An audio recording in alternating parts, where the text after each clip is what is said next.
Hello everyone, in this video I am going to rank every Battlefront game, this time depending on the maps solely, okay? So I'm not rating the game on like the classes or the weaponry or any of that. I am rating the game on solely the maps. Like, if it's a really bad game but it's got good maps, it's gonna be a lot higher. That's how it works in this video. So without further delay, let's get right into it.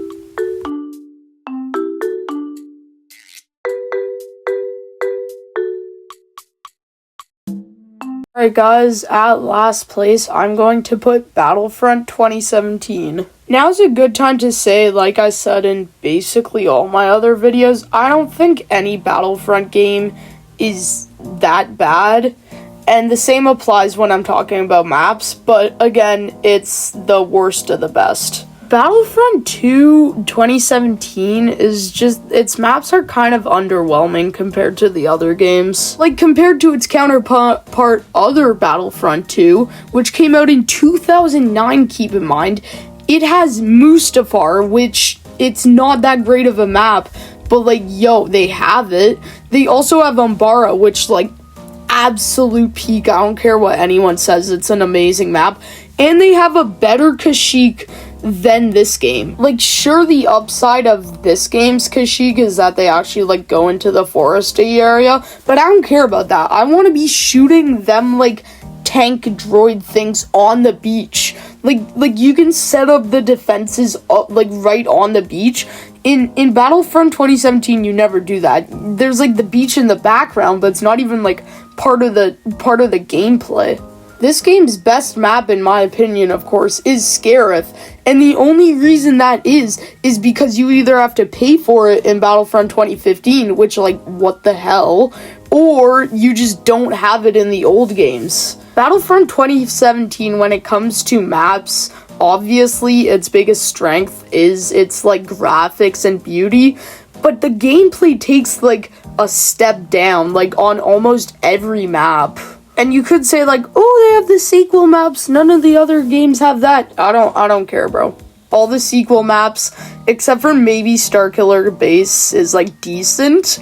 All the sequel maps are absolute ass. So when it comes to the maps, they're either just like not here from older games, or they're like carbon copies, but with worse gameplay. Let me give you a few examples. Hoth, in this game, it's like most of the round takes place in the bunker, which like it's all like messy and you can't move around, compared to Battlefront original, which is just like peak Hoth, by the way. And then Geonosis, like I like Geonosis because of how like big it is. Like the rounds take like a long time and it goes from like that spiry area to like the open field. But my biggest problem is that Battlefront 2017, like EA doesn't seem to understand the concept of an open battlefield.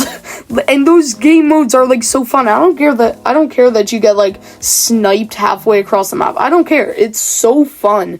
And like the original Battlefronts have like hella of them, and then like Geonosis, which is literally just like an open desert. That's what it's supposed to be, apart from the spire. And they just like made it this like rocky terrain that's like, I don't know, I don't like it. So either Battlefront 2017 maps are just a worse copy of the original maps, or they just don't have them, or they're just like mid maps. Alright, up next, I'm gonna get absolutely flamed for this, but I do not care. I am going to put the original Battlefront 2. Was I just glazing them while comparing them to Battlefront 2017 like 2 minutes ago? Yes.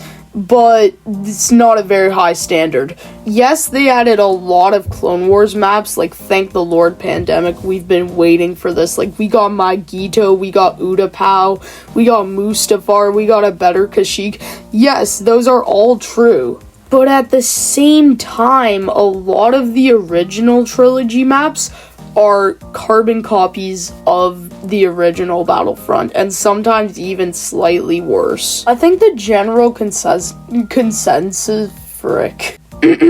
I think the general consensus on Battlefront 2 maps is that yes, there are a lot of copies, of Battlefront Original, but at the same time, the gameplay on these maps are one of the best in all of Battlefront.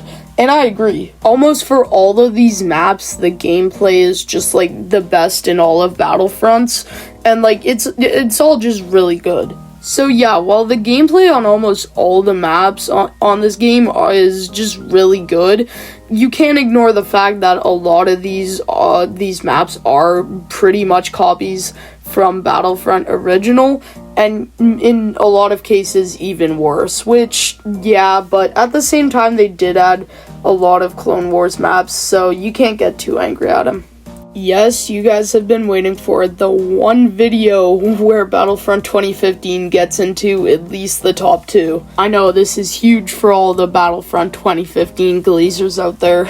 And I mean, it's no surprise really, because the biggest strength of Battlefront 2015 is the maps, as most people agree. This game really does not have that many maps. It has a Tatooine map, it has 2 Endor maps, it has 2 Hoth maps, and it has a Solist map. But all of these maps are just absolutely beautiful, while at the same time the gameplay on them is still really good. My favorite one is probably the Forest Moon of Endor, because like it's just like going through that like windy forest, like that river, and then like the last few defense points are so fun. Like driving with a speeder down like that like corridor like next to a lake, it's really fun, it's really beautiful. Damn, these maps are so good. I could probably talk about them for another 10 minutes. Yo guys, you want to buy our DLC that has like a quarter of the content in a paid game? Oh, come on, you always ruin everything. Hey, what you doing there, fellow customer? How about I give it to you for 20% off? These DLCs disgust me. Even the concept of the DLCs. And people could be like, oh yeah, it happens with a lot of games and stuff.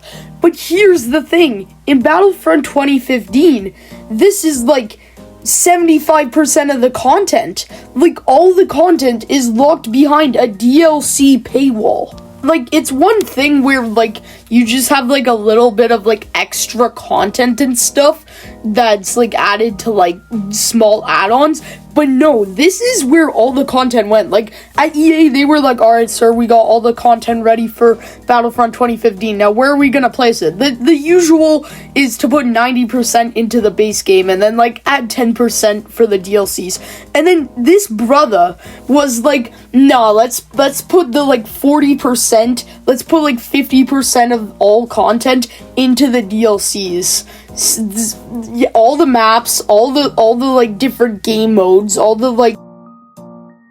Alright guys, you have been waiting for this one. This is the first Battlefront of all time, and in my opinion, it still stands up as having the best maps out of any Battlefront game ever. I'm giving it to Battlefront Original, bro. This game's maps were so good that its sequel copied some of them. This game's maps set the standard for maps in Battlefront. Like, I don't even have to tell you them, but I will. Like, Geonosis, Hoth, the Dune Sea, Endor, Cloud City. The list goes on. Other games have tried to copy them and make them more, like, beautiful graphics, but the fact is that this game has the best, like, gameplay on all its maps consistently. I don't know what else to tell you, chat. Like, yes, Battlefront 2 did add other maps, but at the same time it copied like so many. This, for a first Battlefront, this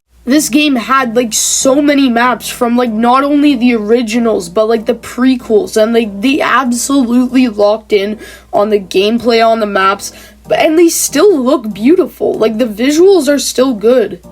Alright, Chad, this video did get spicy at times, and it's fine if you don't agree with me, because there's something known as the right to free speech. But anyway, thanks for watching, and I hope you enjoyed.